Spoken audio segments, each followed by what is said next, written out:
ကန်လန်းဇန်လန်းနှင့်ညံလန်းအသက်အရွယ်ကလည်းအတော်သင့်ရလာလောကရန်တရားတွေကလည်းထိုက်တင်တဲ့လောက်ကြုံခဲ့ရလူချင်းဖြစ်ချင်တာတွေကလည်းရာခိုင်နှုန်းအနည်းပါးလောက်ပဲရခဲ့တာမို့ဘာလို့ရင်ကောင်းမလဲလို့ညီးငွေစိတ်ပြက်စွာနဲ့ဟိုလက်တီလက်ရှာဖွေကြည့်လိုက်တဲ့အခါလူတချို့ဟာ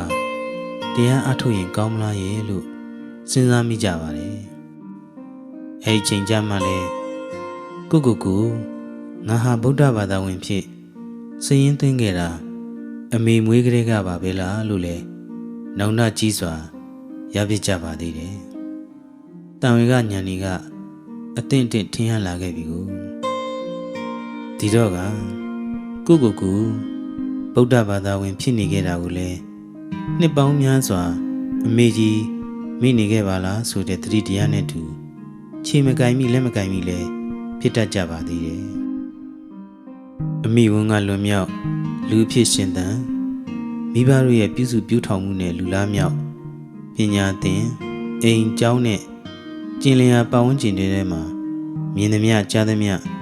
နန်းစားထိကြံခဲ့သမျှအာယုန်ဒီပေါ်မှာကံတတ္တိနဲ့ပဲကျင်လေကံမျက်လုံးနဲ့ပဲအားကြကံကိုပဲခုံမြင်ကံကိုပဲအားကိုးခဲ့တယ်ဆိုပေမဲ့တကယ်မှာတော့ကိုယ်တိုင်ကလောကဇက်ကုံထဲမှာကံသားကောင်အနေနဲ့ဝင်ရောက်ကပြနေရလေတော့ကံရဲ့တတ္တိတဘာဝကိုနားလည်နိုင်မှုဆိုတာကခက်သားလားဆယ်တန်းဆံမွေးဖြေနေရတဲ့ကလေးတယောက်ဟာ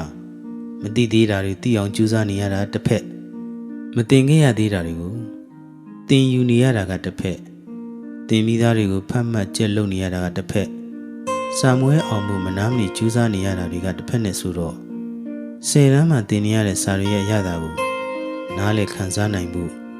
မလွယ်လှပါဘူးအာယုန်တွေကများပြီးစိတ်ဟာစာရီဖိထားလို့ပြိကျက်နေရပြီးစာမွေးအောင်မှုကိုသာအာယုန်ထားနေရတာမို့ကိုလိလာကြက်မှတ်နေရတဲ့စာရဲ့ရတ္တအရာတာကိုခံစားဖို့အချိန်ဟာမရှိသလောက်ပါပဲနောက်မှစာမွေးတွေအောင်လို့တက္ကသိုလ်ကောလိပ်အသီးသီးကစာရီဆက်တင်ဘွဲ့ဒီဂရီတွေရပြီးမှဆယ်တန်းစာကိုပြန်ကြည့်တော့အရင်တုန်းကသင်ခဲ့တဲ့စာတွေကလွယ်နေပြီ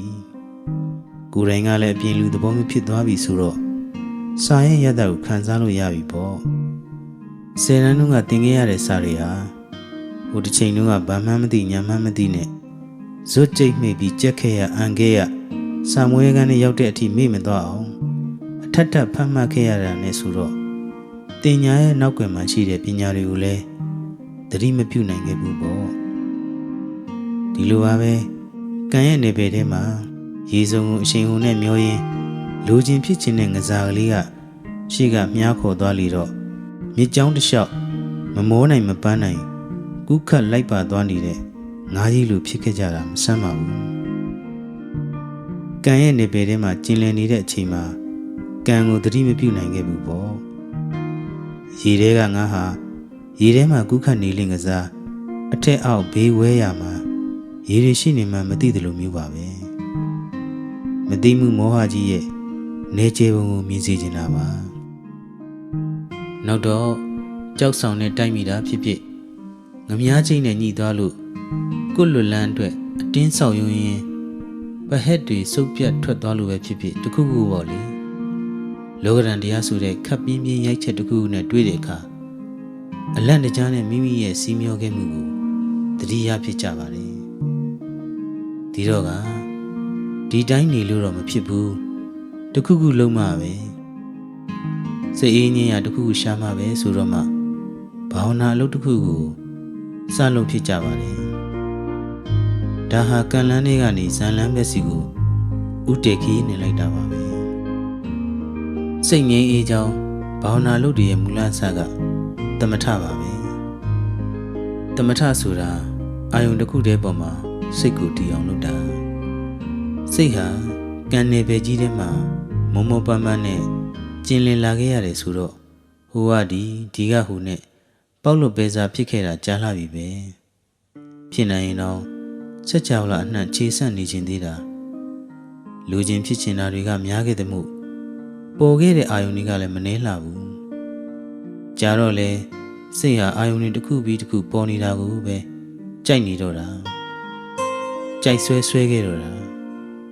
အဝတ်အစားအသုံးဆောင်လူသုံးကုန်နေပင်မှာအသစ်ဆန်းပုံစံဒီဇိုင်းတွေအမျိုးမျိုးပေါ်နေတာပေါ်လာသမျှအသစ်တွေကိုအလူရက်ပြေးဝယ်ဖြည့်ဆည်းနေရတာတွေဟာအာယုန်အသစ်ဆန်းတွေကိုကြိုက်တတ်တဲ့လူစိတ်သဘာဝရဲ့ဘေးထွက်ပစ္စည်းပြရုပ်တွေပါပဲဒီတော့ကဟာရယဝတ္ထုနှလုံးအိမ်မှာပေါ်လာသမျှအာယုန်တွေနဲ့လုံးထွေးတပ်ပုတ်နေရတဲ့စိတ်ကြီးဟာတော်တော်ကိုလက်ပန်းကျနေပါပြီခိုင်းကောင်းကောင်းနဲ့ဖိခိုင်းခံရတော့ကြန့်ခိုင်ရင်တော့လှုပ်ချင်မရတဲ့ကားတစ်စီးလိုတက်တန်းမစစ်မိပါပဲအင်ဂျင်ကအကြီးကျယ်ကျနေပါပြီ Everything that crosses the mind wears and tears the mind ဆိုတဲ့အမေရိကန်စာရေးဆရာကြီးတူရဲ့စကားလေးကိုအမြဲတမ်းသတိရဖြစ်နေမိလေတော့အာယုံမှန်သမျှဟာစိတ်ကိုပင်ပန်းနွမ်းနေစေတယ်ဆိုတာပြောမြုံကြုံမှုမှာပဲ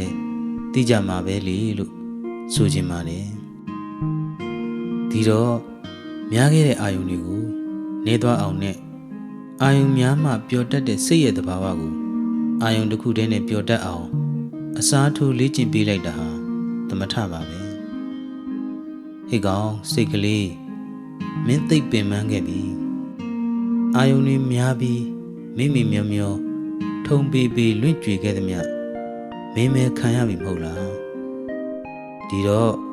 အခုချိန်ကစလို့မင်းဟာအာယုန်တစ်ခုတည်းမှာပဲနေတော့မင်းကိုမင်းအနာပေးတော့ဆိုပြီးအာယုန်မရှိရင်မနေတတ်တဲ့စိတ်ကိုအာယုန်တစ်ခုတည်းကိုပဲတတ်မှတ်အာယုန်ပြုနိုင်မှုအတွက်သမထဘာဝနာဆိုတဲ့စိတ်လေ့ကျင့်တစ်ခုကိုပေးလိုက်တာပါပဲသမထဘာဝနာဟာ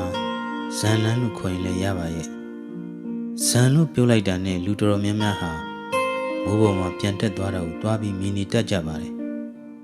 ပဋ္ဌာန်းဒေသနာထဲမှာပါတဲ့ဇာနာပစ္စယောရဲ့အဓိပ္ပာယ်ကိုကြည့်ရင်ဇာနာပစ္စယောရဲ့တတ္တိဟာကပ်၍ရှုတတ်သောသဘောပါဒါကိုဇန်လို့ပြောချင်တာပါဒီလမ်းကိုတစ်စိုက်မှရှောက်နိုင်ဖို့အတွက်ဇန်လန်းလို့သမုတ်ထားတာပါဒီတော့ကံလန်းဆိုတဲ့10တန်းကျောင်းသားဘဝလွတ်လာပြီဇန်လန်းဆိုတဲ့တက္ကသိုလ်ဒီဂရီကောလိပ်တစ်ခုမှာ10တန်းကစာရီထက်ပိုအဆင့်မြင့်တဲ့သင်ခန်းစာတွေကိုသင်ခွင့်ရနေပြီဆိုရင်ကံလန်းမှာကိုဖြစ်ခဲ့တာတွေကိုဇန်လန်းကနေပြီးငုံကြည့်လို့အတန်အသင့်ရလာပါပြီအရင်တုန်းကတော့ဇန်လန်းဆိုတာကံလန်းကနေတမျောတခေါ်မောကြည့်ခဲ့ရတာမျိုးပေါ့အချို့လဲဇန်လန်းရှိမှန်းတော့မသိပဲနဲ့တည်သွားခဲ့ကြတဲ့သူတွေအများကြီးပါအာယုန်တွေအများကြီးရှိခဲ့ရနေအာယုန်တစ်ခုတည်းကိုပဲကပ်ပြီးစူးဆက်ဆိုင်ရှုမြင်တဲ့အချင်းနဲ့နေသားကြလာပြီဆိုရင်စိတ်ဟာအိမ်တွေအတော်ရလာပါပြီပင်ပန်းမှုတွေအတော်တန်ရော့ပြေးသွားပါပြီကံလန်းပေါ်မှာအတိမဲ့ပြေးလွှားခဲ့တုန်းကကိုယ့်ရဲ့အိမ်တွေမရခဲ့မှုတွေရောက်ရက်ခတ်ပြန်ရခတ်နေခဲ့မှုတွေကိုလှမ်းမြင်နိုင်ပါပြီအာယုန်တွေများခဲ့တာဟာချမ်းသာသလားအာယုန်တွေနည်းသွားတာဟာချမ်းသာသလားဆိုတာကိုလည်းခွဲခြားတတ်လာပါပြီစိတ်ဟာငြိမ်သက်မှပဲအေးချမ်းမှုရနိုင်ပါလားဆိုတာကိုလည်းကိုလုပ်ခဲ့တဲ့သမထဘာဝနာအလုပ်ကပဲကိုယ်လက်တွေ့အတိတရားဖြစ်စေခဲ့ပါပြီစိတ်ဟာအာယုန်တွေနည်းသွားမှနောက်ဆုံးအာယုန်တစ်ခုတည်းမှာပဲထားနိုင်မှငြိမ်သက်ပြီးအေးချမ်းသွားနိုင်မယ်ဆိုတာကိုလည်းစိတ်ကလက်ခံလာခဲ့ပါပြီဒီအတွက်ဘုရားရှင်ကသမထကမ္မထာနည်း40ကိုပေးသနာတော်မူခဲ့ပါတယ်အကျယ်နဲ့အသေးစိတ်သိချင်တော့ကျေးဇူးတော်ရှင်မာစီဆရာတော်ဘုရားကြီးရဲ့ဝိသုဒ္ဓိမဲ့မြန်မာပြန်ပထမဒုတိယတတိယသရုပ်ထတွဲစာအုပ်တွေကိုပဲလှမ်းလေဒီဆရာတော်ဘုရားကြီးရဲ့ကမ္မထာကျမ်းကြီးကိုပဲလှမ်းသိနိုင်ပါတယ်အချင်းချုပ်ကတော့ကတိုင်း10ပါးအတုပ10ပါးအနုတ္တိ10ပါးအပ္ပမညာ4ပါးဧကတညာ1ပါးသရုဓာတုတဝဋ္ဌံ1ပါးနဲ့အာရုပ္ပ4ပါးတို့ပါပဲကိုယ်စရိုက်နဲ့ကြိုက်တာကိုယ့်ဘာသာကိုရွေးချယ်ကိုယ်သိမဲ့ထင်တာကိုယ့်ဘာသာကိုလုပ်ရုံပါပဲဘု ဘုရားရှင်ကိုရောတိုင်းမိမ့်မွဲခဲ့တာဖြစ်တဲ့အတွက်မလုံတဲ့ကမ္မထမ်းဆိုလို့တခုမှမရှိပါဘူး။တာမန်လုံတဲ့တာနဲ့ပို့ပြီးလုံတဲ့တာတွေကိုတော့ကိုယ့်ဘာသာကိုစမ်းသပ်လုတ်ကင်ရင်းနဲ့တွေ့သွားမှာပါပဲ။အလုတ်ကမုတ်ဆိုးဆိုင်တင်တယ်လို့တင်သွားမှာပါပဲ။အဓိကကတော့ဘယ်ကမ္မထမ်းမှမမှားဘူးဆိုတာယုံမှုလိုတာပါပဲ။ကို့မှာဘာတွေပြည့်စုံတယ်လဲ။ကိုဟာဘယ်လိုကိလေသာတွေမှာထူပြောတယ်လဲဆိုတာကိုရိုးသားသားမိကြည့်ပါ။ရာဂထူပြောတတ်ရင်တော့အတုပါ10ပါးကိုမဖြစ်မနေနှလုံးသွင်းဆင်ခြင်ရှုမှတ်တင်တာပါပဲ။စန့်ကျင်မဲ့လင်းရဲ့အာယုန်တွေမှာကိုယ်စိတ်ဟာတည်တည်တတ်တတ်နှင်မွန်းတတ်ရင်အတုပါကမ္မထမ်းကိုမလုံးမဖြစ်ကိုလုပ်ရမှာပါပဲ။ဘုရားရှင်ရဲ့ဂုဏ်ကျေးဇူးဘုရားရှင်ဖော်ထုတ်ပေးခဲ့တဲ့တရားတော်တွေရဲ့ဂုဏ်ကျေးဇူးဘုရားရှင်ရဲ့တရားတော်တွေအတိုင်းကျင့်ကြံအားထုတ်ခဲ့တဲ့ကျင့်ကြံအားထုတ်နေစေဖြစ်တဲ့တန်ဃာတော်တွေရဲ့ဂုဏ်ကျေးဇူးတွေကိုလိုက်လဲတတိယတတ်တဲ့သူဆိုရင်ဗုဒ္ဓနုတ္တိဓမ္မာနုတ္တိတန်ဃာနုတ္တိတွေကိုအာယုံပြုနေရင်ကောင်းဆုံးပါပဲကိုဆောင်ထင်းခဲ့တဲ့သီလကိုပြန်ပြီးအာယုံပြုတဲ့သီလနုတ္တိတို့ကိုလှူဒန်းခဲ့စွန့်ကြဲခဲ့တာတွေကိုပြန်ပြီးအာယုံပြုနေတဲ့စာဂာနုတ္တိတို့ကုသိုလ်ကောင်းမှုတွေလုပ်ခဲ့လို့ကုသိုလ်ရဲ့တတ္တိကိုခံစားဆန်စားနေကြရတဲ့နတ်မြမာတွေရဲ့ကုသိုလ်တရားကိုအောင်းမေအာယုံပြုတဲ့ဒေဝတာနုတ္တိတွေကိုလုံနိုင်ရင်လေကောင်းတာပါပဲဒါအပြင်နိဗ္ဗာန်ရဲ့အနိုင်မဲ့ချမ်းသာကိုအောင်းမေဆင်ခြင်တဲ့ဥပတ္တမနုတ္တိတည်ခြင်းတရားကိုအောင်းမေဆင်ခြင်တဲ့မရဏနုတ္တိခန္ဓာကိုယ်ရဲ့32ခုထာတအစိတ်ပိုင်းတွေကိုတစ်ခုစီတစ်စားစီရှုမှတ်ဆင်ခြင်ရင်ယွန်းရှားပေါ်ရာတွေကိုအောင်းမေအာယုံပြုတဲ့ကာယကရတတိနဲ့ဝင်လေထွက်လေကိုအောင်းမေဆင်ခြင်တဲ့အာနာပါနတတ္တိတွေကိုဆင်ခြင်ရှုမှတ်ပွားများနေရင်လည်းကောင်းပါတယ်။အပ္ပမညာတရား၄ပါးဗြဟ္မဝိဟာရတရားလို့လည်းခေါ်ပါတယ်။အဲ့ဒီတရားတွေဖြစ်တဲ့မေတ္တာကရုဏာမုဒိတာဥပ္ပခတရားတွေကိုလည်းအခွင့်အသင့်တယ်လို့အာယုံပြုနှလုံးသွင်းနေနိုင်ရင်လည်းကောင်းတာပါပဲ။စားတော့ရမှာဆင်ခြင်တဲ့အာဟာရိပရိကူလတင်ညာနဲ့ပထဝီတေဇောအာဘောဝါယောဆိုတဲ့ဓာတ်ကြီး၄ပါးအစုဖွဲ့ခန္ဓာကိုယ်ဓာတ်ကောင်ကြီးကိုနှလုံးသွင်းဆင်ခြင်တဲ့စတုဓာတုဝဝဋ္ဌံဆိုတဲ့ကမ္မထမ်းတွေကိုလည်းအာယုံပြုနိုင်တာပါပဲဆိုရရင်သမထဘာဝနာကမ္မထမ်း40ဆိုတာစိတ်ကိုမသိမှုဆိုတဲ့မောဟကြီးနဲ့မျောလင့်ဖို့အခွင့်အရေးမပေးတော့တာပဲတတ်မှတ်ထားတဲ့ကုသိုလ်အာယုံတစ်ခုခုမှာနေခိုင်းလိုက်တာပါပဲဘုရားရှင်ကဒီကုသိုလ်အာယုံကိုခြေတည်ပြီးတော့ဉာဏ်လန်းပေါ်ရောက်အောင်ဆွဲတင်ပေးတာပါသမထဘာဝနာကမ္မထမ်း40ဟာဉာဏ်ပေါ်ထွက်လာဖို့အကြောင်းထောက်ပံ့ပါစိတ်ဟာမသိမှုမောဟနဲ့မွေးထုံခွင့်မရတော့ပဲသမထကမ္မထမ်း40တဲကကုသိုလ်အာယုံတစ်ခုခုကမ္မထမ်းတစ်ခုခုနဲ့မွေးထုံခွင့်ရလာပါများတော့ကုသိုလ်ရဲ့တတ္တိအတိုင်းကောင်းကျိုးကိုပေးတော့တာပါပဲဘယ်လိုကောင်းကျိုးတွေဖြစ်လာသလဲဆိုတော့ဉာဏ်ဆိုတဲ့စွမ်းအားတတ္တိတစ်ခုထွက်ပေါ်လာတော့တာပါပဲ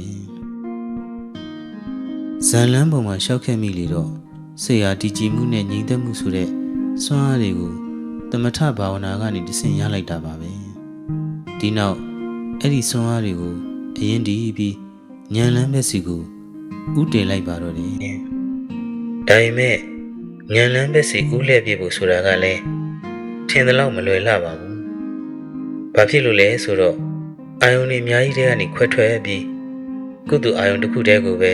ထုံမွန်းထားတဲ့ဇန်လန်းပေါ်မှာရနေတဲ့သူဖို့အလေးကျင့်များလာတဲ့အခါစိတ်ကိုလိုရာမှလိုသလိုထားနိုင်လေတော့အပိုစုနဲ့တူတဲ့တကူတတ္တိတွေထွက်ပေါ်လာတတ်ပါတယ်ဒီတော့ကတကူတတ္တိထွက်ပေါ်လာဖို့ရာကိုယ်တိုင်ကကြိုးစားလာခဲ့ရတာမို့ငါနဲ့တကူနဲ့တွေ့မြာကငါတကူဖြစ်လာတတ်ပါတယ်ဒီတော့ကသမထဘာဝနာကျင့်ကြံမှုရဲ့အပိုစုဖြစ်တဲ့တကူနဲ့ကိုယ့်ရဲ့တက်ကာရဒိဋ္ဌိတို့ညီးကြပြီပေါ့ဒိဋ္ဌိကွန်ရက်ထဲမှာနင်းမြုပ်တတ်တဲ့နွန်သက်ရှိတယ်လို့ဖြစ်ပြီပေါ့အခြားမကြည့်နဲ့ဘုရားရှင်ရဲ့ရောက်ဖတော်ဖြစ်တဲ့ဒီဝတ္တမထေကိုပဲတာရကထားကြည့်ပေါ့တ သမထဘာဝနာရဲ့တတ္တိကြောင့်ပေါ်ထွက်လာတဲ့လောကီဆန်အဘိညာဉ်တကူဟာဉာဏ်လမ်းပေါ်ကိုမတက်ဖြစ်အောင်တားခဲ့ပြီပေါ့ဖះရှင်ကိုပြိုင်တယ်အမျိုးမျိုးပုတ်ခတ်ဆွဆွဲတယ်တီလောက်အောင်လှုပ်ကြံတယ်နောက်ဆုံးတန်ဃာကိုတင်းခွဲတယ်စတဲ့ပြစ်မှုကြီးတွေကိုတစ်ခုပြီးတစ်ခုကျူးလွန်တော့တာပါပဲဒါဟာငါရထားတယ်ဆိုတဲ့တကူကတွန်းပို့ပေးလိုက်တာပါပဲနောက်ဆုံးမှာတော့အကုသိုလ်စိတ်ရဲ့အရှိန်ဝါကြီးလာမှုကိုမခံနိုင်တော့တဲ့အဆုံးတကူတတ္တိတွေလည်းလွင့်ပြဲပြီးအဝီစီငရဲတဲ့အထိမြေကိုခွဲပြီးကိုယ့်အစီအစဉ်နဲ့ကိုဆင်းသွားရတော့တာပါပဲဒီတော့ဟာဇန်လန်းဟာတုံးတက်ရင်ဆေးပါမတုံးတက်ရင်တော့အစိတ်ပါပဲဇန်လန်းဟာကန်လန်းတဲ့ဆွဲဆောင်မှုအားကောင်းတယ်လို့ညှို့အားလည်းပိုကြီးတယ်ဆိုတာပွဲဝင်ခွင်ပြင်ပကလေးကတိထားရင်ပိုကောင်းပါလေနိဂန္ဒီဆိုတဲ့ကန့်ညစ်တတ်တဲ့သဘောဟာကိလေသာကုန်ခန်းယဟနာမဖြစ်သေးသေးတောက်လျှောက်ဒုက္ခပေးနေဦးမှာပဲဆိုတာကြိုတင်သိထားစေခြင်းပါတယ်ဘုရားရှင်ကသမထဘာဝနာကိုမဖြစ်ပဲပါဘူးမဖြစ်မနေကိုလှုပ်ခိုင်းပါတယ်ဒါပေမဲ့သမထဘာဝနာတဲ့မှာကြာကြာစိတ်မနေစေခြင်းပါဘူးသမထဝိပဿနာဆိုတဲ့ဉာဏ်လမ်းပေါ်ကိုမြန်မြန်တက်စေခြင်းပါလေဉာဏ်ဖြစ်သွားမှအရာရာရှင်းသွားမှမို့ဉာဏ်လမ်းပေါ်ကိုမရောက်မဖြစ်ရောက်သွားစေခြင်းတာပါဖះရှင်ပွင့်ထုံးလာတာကလေဉာဏ်လမ်းကိုထုတ်ပေါ်ပြသဖို့ရဲ့ဉာဏ်လမ်းပေါ်မလျှောက်မဖြစ်ရှောက်ဖြစ်သွားစေဖို့ရဲ့ပဲမဟုတ်လားကောင်းပြီဉာဏ်လမ်းပေါ်ရောက်တော့ဘာတွေ့ရမလဲယုံနဲ့နံကိုပဲတွေ့ရမှာပါဒါတွေကသဘာဝလက္ခဏာတွေပါဖောက်ပြန်ယုံကလွဲပြီးဘာမှမသိတတ်တဲ့ရုပ်ရဲ့သဘာဝနဲ့သိတတ်တဲ့နာမ်ရဲ့သဘာဝတွေဟာတကယ်ကိုစိတ်ဝင်စားစရာသဘောတွေပါနောက်တော့လေဇန်လန်းပဲစီကရခဲ့တဲ့စူးဆိုင်ကပ်ပြီးရှုတတ်တဲ့အလေးချင်းနဲ့ရုပ်နာမ်တွေရဲ့သဘာဝတွေကိုရှုမြင်ဆင်ခြင်တဲ့အခါမမြဲတာကိုပဲတွေ့ရပါလိမ့်မယ်ပင်ပန်းဆင်းရဲနေတာတွေကိုပဲတွေ့ရပါလိမ့်မယ်ကိုဖြစ်ချင်တယ်လို့ဖြစ်ခွင့်မရပဲသူဖြစ်ချင်တယ်လို့ဖြစ်နေတာကိုကထိုင်ကြည့်နေရတဲ့အခြေအနေတွေကိုလည်းနားလည်လာပါလိမ့်မယ်ဒါဆိုရင်ဘာဖြစ်လို့ဒါတွေကိုငါလို့ထင်နေအောင်တော့မှလဲဒီသဘာဝဖြစ်စဉ်တွေပေါ်မှာငါဆိုတဲ့မရှိတရားကြီးနဲ့ဘာတွေဝင်ပြီးပတ်သက်ချင်နေရပြန်တာလဲငါလိုချင်တာဒါလားဆိုတော့မဟုတ်ရေးချမဟုတ်ရပါဘူးဗျာဖြစ်လိုက်ပြက်လိုက်နဲ့ဒီလောက်ပျက်စီးများလာတဲ့သဘာဝဖြစ်စဉ်ကြီးတွေမှာပါဝင်ပတ်သက်နေလို့ရောဘာထူးမှလဲဗျာကိုကပါဝင်ပတ်သက်နေခြင်းဒီထားအောင်ယုံနံသဘာဝတွေကသူ့အလုပ်သူလုပ်နေကြတာကိုဘယ်လိုလုပ်ပြီးပါဝင်ပတ်သက်ခွင့်ပေးမှမို့လို့လဲဈေးပေါ်ကြောပဲလုပ်ဖို့တောင်မှသူတို့ခင်ဗျာမှာအချိန်မရှိကြတာတခါလာလဲဒီယုံနံဖြစ်ပြက်မနှစ်သက်စရာနောက်တစ်ခါစူးစူးဆိုက်ဆိုက်ရှုမှတ်ဆင်ခြင်ကြည့်လိုက်ပြန်တော့လေဒီယုံနံဖြစ်ပြက်တန်တရာဘယ်မှာလဲခင်မင်စရာတွေ့တာစရာဆွဲလန်းစရာတန်တစရာနှစ်သက်စရာဘယ်မှာလဲတခုတ်တရတိမ်ထားစရာအာယုံလဲဖြစ်ပြက်စိတ်လဲဖြစ်ပြက်စိတ်မရှိတော့အာယုံလဲမရှိအာယုံမရှိတော့စိတ်လဲမရှိတရဇက်ဖြစ်ပြက်မှုတွေလွှမ်းခြုံနေတဲ့သဘာဝဖြစ်စဉ်ကြီးကိုဖြင့်မကြည့်ရင်တော့ပါဘူးဗျာလို့ဆုံးဖြတ်ချက်ချတဲ့အချိန်မှာဉာဏ်ဟန်လမ်းဆုံးနာကိုရောက်နေပြီပေါ့ဒီတော့မှပဲကံလန်းပေါ်တန်တရားနဲ့ကြည်ပြီးရှောက်ခဲ့လေသည်မြတ်ဇန်လန်းပေါ်မှာအမှန်တဝက်အမှားတဝက်နဲ့မျက်စိလေလမ်းမှားခဲ့လေသည်မြတ်တွေဟာဉာဏ်လန်းဆုံးတနေရာမှာတီးခံပြီးစောင့်နေရှာတဲ့နိဗ္ဗာန်ဓာတ်ကြီးနဲ့တွေ့လေမှအရာရာအဖြေရှင်းသွားတော့တာကြီးမားကျေပြန့်ပြီးအိမ်တွေပေါင်းတဲ့ရင်းချက်တည်ငြိမ်နေတဲ့ဉာဏ်လန်းဆုံးတရားကြီးကနေနောက်ပြန်လှည့်ကြည့်ရင်ဖြင့်ကံလန်းနဲ့ဇန်လန်းတွေထဲမှာတဝဲဝဲရဲတဲ့တလဲလဲနဲ့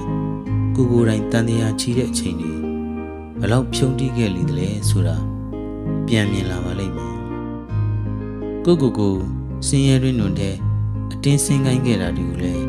ပြန်မြင်လာပါလိမ့်မယ်ဒီတော့မှဆင်းရဲတွင်တွင်ကဉာဏ်လန်းပေါ်ရောက်ဖို့မာကရုဏာဉာဏ်တော်နဲ့လက်ကမ်းခေါ်ယူဖေးမကူခဲ့တဲ့ ဘုရားရှင်ကိုရောမြတ်ကြီးရဲ့ကျေးဇူးတွေကိုလည်းဘယ်လိုပြန်ဆက်ရမှန်းမသိဖြစ်နေပါလိမ့်မယ်။ဒါကြောင့်မို့ကံလန်းပေါ်ကအချိန်မီခွာပါ။ကံကြိုးပေးတွေကိုခံစားပြီးအချိန်ကုန်မနေပါနဲ့။ပြီးရင်ဇန်လန်းပေါ်တက်ပါ။ဒါပေမဲ့လည်းဇန်လန်းပေါ်မှာလည်းစိတ်မနေပါနဲ့။တတ္တိထူးတွေပေါ်တာယာမနေပါနဲ့။တတ္တိထူးဟာတရားထူးမဟုတ်သေးဘူးဆိုတာသိထားပါရှေ့မှာဉာဏ်လန်းဆိုတဲ့ဝိပဿနာတရားရှိနေပါသေးတယ်ဉာဏ်လန်းပေါ်ရောက်ရင်လည်းဉာဏ်လန်းဆုံးအောင်လျှောက်ပါခီးတစ်ထုပ်နားနေလို့အသေးဥသွားရင်ဘုရားရှင်ကြိုးစားပန်းစားဖော်ထုတ်ခဲ့တဲ့ဉာဏ်လန်းဆုံးတရားကို